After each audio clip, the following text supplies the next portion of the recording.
প্রথম রাউন্ড সেমিফাইনালে एसआईआर থেকে বাদ চলে গেছে 58 लाख। ये तो पहले झांकी है, अभी काशी मथुरा बाकी है। 14 ফেব্রুয়ারি দেখবেন তৃণমূল বলছে আমরা ভোটে লড়বো না, ভোটার লিস্ট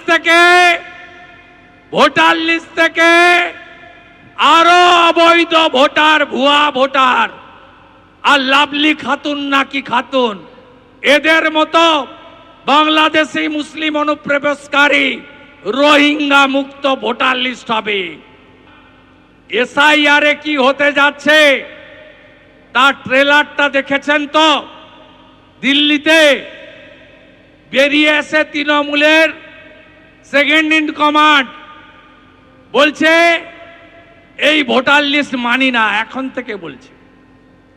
14 ফেব্রুয়ারির পরে 15 তারিখ এই কথা ওরা সবাই বলবে, একদম নিশ্চিন্ত থাকুন। আর এসআইআর শুনানিতে বিভিন্ন জায়গা থেকে হয়রানির অভিযোগ সামনে এসেছে। আর এবার এই অভিযোগে তুফানগঞ্জে বিডিও অফিসের সামনে ঝাঁটা হাতে বিক্ষোভ দেখালেন এসআইআর এর শুনানিতে ডাক পাওয়া মহিলারা। বিজেপি নেতা কর্মীরা গ্রামে ঢুকলে ঝাঁটা মেরে গ্রাম ছাড়া করার হুঁশিয়ারি দিয়েছেন। কেন তাদের এই বিক্ষোভ, অর্থাৎ মহিলারা তারা কেন বিক্ষোভ দেখালেন, আরো বিস্তারিত আমরা জানবো আমাদের প্রতিনিধি শুভেন্দু ভট্টাচার্যের কাছ থেকে। শুভেন্দু, দেখো, যেটা অভিযোগ যে মহিলাদের যে বিভিন্ন ভাবে তাদের হেনস্থা করা হচ্ছে, বিভিন্ন শুনানিতে যাদের যেসব মহিলাদের ডাকা হয়েছে আজকে তারা সেখানে আসেন এবং ঝাঁটা হাতে বিডিও অফিসের সামনে যেখানে শুনানি চলছিল সেখানে তারা বিক্ষোভ দেখান। তাদের যেটা অভিযোগ, বিশেষত যারা বয়স্ক মহিলা তাদেরকে বিভিন্নভাবে হয়রানি করা হচ্ছে এই শুনানির নামে, এবং যাদের 2002 তালিকায় নাম রয়েছে তাদেরকেও সেখানে ডাকা হচ্ছে। এই ধরনের হয়রানির বিভিন্ন অভিযোগ তুলেছেন তারা, এবং তাদের দাবি যে বিজেপি এটা চক্রান্ত করছে, বিজেপির চক্রান্তের জন্য এই ঘটনা ঘটছে, এবং বিজেপি কর্মীরা যদি গ্রামে যায় সেখানেও তাদেরকে ঝাঁটা দিয়ে তারা করা হবে, এমনটাও কিন্তু হুঁশিয়ারি দিয়েছেন মহিলারা। যদিও বিজেপির দাবি এটা পুরোটাই তৃণমূলের চক্রান্ত এবং তৃণমূল কংগ্রেসের মদতেই স্থানীয় কিছু মহিলা এই ঘটনা ঘটিয়েছে।